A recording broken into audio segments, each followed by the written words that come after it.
अब सबसे पहले इंप्लीमेंट करेंगे एक स्टैक को एक एरे लिस्ट की फॉर्म में। तो यहाँ पर एक क्लास बनाएंगे जिसको स्टैटिक क्लास बनाएंगे और इसको नाम हम देंगे स्टैक। इस स्टैक क्लास के अंदर एक एरे लिस्ट को क्रिएट करेंगे, static array list of integers, क्योंकि हमारा डेटा इंटीजर्स की फॉर्म में हम स्टोर कराएंगे। इसको नाम हमने दिया है लिस्ट और इसको यहीं पे इनिशियलाइज कर लेते हैं, न्यू एरे लिस्ट। अब एरे लिस्ट को यूज करने के लिए एक पैकेज हमको इंपोर्ट करना पड़ेगा, java.util से एरे लिस्ट। अब स्टैक को क्रिएट करने के लिए हमें 4 फंक्शंस बनाने पड़ते हैं, पुश, पॉप, पीक। इसके साथ साथ एक और फंक्शन होता है इज एम्प्टी करके। इज एम्प्टी क्या बताता है कि स्टैक हमारा एम्प्टी है या नहीं है। तो सबसे पहले इज एम्प्टी से ही शुरुआत करते हैं, public static Boolean is empty. तो जब भी स्टैक हमारा खाली होगा तो ये रिटर्न करेगा ट्रू, नहीं तो रिटर्न करेगा फॉल्स। तो यहां से रिटर्न करवा देंगे list dot size equal to 0 को।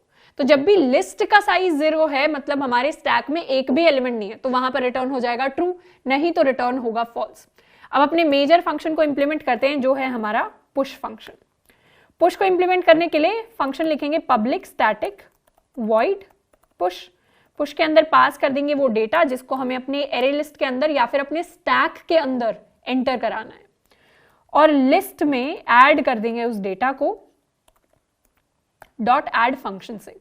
अब लिस्ट का जो डॉट ऐड फंक्शन होता है वो ऑटोमेटिकली लिस्ट के आखिरी इंडेक्स पर अपने डेटा को ऐड कर देता है। तो यह ऑटोमेटिकली क्या हुआ, स्टैक के टॉप पर हमारा जो डेटा है वो ऐड हो गया। उसके बाद इंप्लीमेंट करेंगे पॉप फंक्शन को, पब्लिक स्टैटिक इंट पॉप। अब पॉप फंक्शन हमारे डेटा को डिलीट कर देता है अपने स्टैक से, लेकिन यहां पर इंट हमने रिटर्न टाइप दिया है क्योंकि उस डेटा को डिलीट करने से पहले हम स्टोर कर लेते हैं और उसको रिटर्न कर देते हैं। जो भी डेटा डिलीट होता है वो पॉप से रिटर्न होता है डिफॉल्ट इंप्लीमेंटेशन में। तो यहां पर सबसे पहले अपने टॉप को निकाल लेंगे, इंट टॉप। टॉप क्या है हमारा, जो एरे लिस्ट के लास्ट इंडेक्स पर स्टोर्ड वैल्यू है वो है हमारे स्टैक का टॉप। तो यहां से लेंगे list dot get. Get function big of 1 यानी सिंगल ऑपरेशन में काम करता है, तो इसकी टाइम कॉम्प्लेक्सिटी बिग ऑफ 1 आ जाएगी। और यहां लिखेंगे अपने लिस्ट का लास्ट इंडेक्स यानी लिस्ट डॉट साइज -1। टॉप हमने कैलकुलेट कर लिया।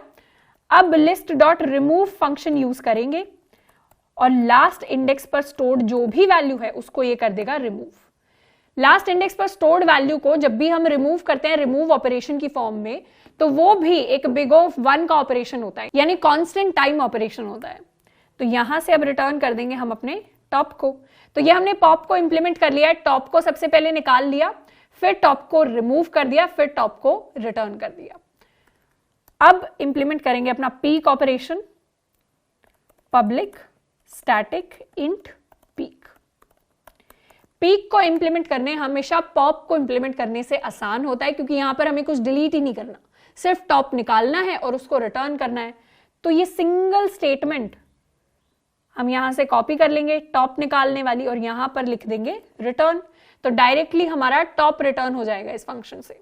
इसको कर लेते हैं सेव। हमने अपने स्टैक के अंदर अपने isEmpty को इंप्लीमेंट कर लिया, पुश को इंप्लीमेंट कर लिया, पॉप को इंप्लीमेंट कर लिया और पीक को इंप्लीमेंट कर लिया। अब मेन फंक्शन के अंदर स्टैक बनाएंगे एक, stack s is equal to new stack, और इस स्टैक के अंदर सबसे पहले एक एक करके एलिमेंट्स को पुश करेंगे। तो s dot push 1, s dot push 2, s dot push 3। अब एक लूप चलाएंगे जब तक हमारा स्टैक एम्प्टी नहीं हो जाता, यानी जब तक इज एम्प्टी हमें ट्रू नहीं दे देता, ये स्टेटमेंट ट्रू नहीं हो जाती, तब तक ये लूप चलेगा। और इस लूप से एक एक करके एलिमेंट्स को पीक करेंगे अपने स्टैक में, उनको प्रिंट करवाएंगे और फिर उसको डिलीट कर देंगे। तो system.out.println s डॉट पीक और नेक्स्ट लाइन में s डॉट पॉप। तो एलिमेंट्स को झांक लेंगे, प्रिंट करवा देंगे, फिर डिलीट कर देंगे और ये तब तक करेंगे जब तक स्टैक हमारा खाली नहीं हो जाता। तो इसको सेव कर लेते हैं, इसको रन कर लेते हैं। आउटपुट हमारे पास जो आया है दैट इज 3 2 1। इसको एक बार देख लेते हैं कि इम्प्लीमेंट एक्चुअली हुआ कैसे। जब हमने एरे लिस्ट से स्टैक को बनाया तो हमने कुछ इस तरीके का एरे लिस्ट इमेजिन किया होगा, जिसके अंदर हमने 1 2 3 करके एलिमेंट्स डाले और ये हो गया हमारा टॉप।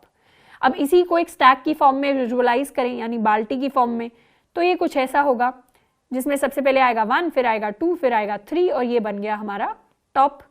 अब जब हमने 1 2 3 एलिमेंट्स डाले तो वो बाहर आएंगे लीफो फैशन में, यानी उल्टे होकर, रिवर्स होकर।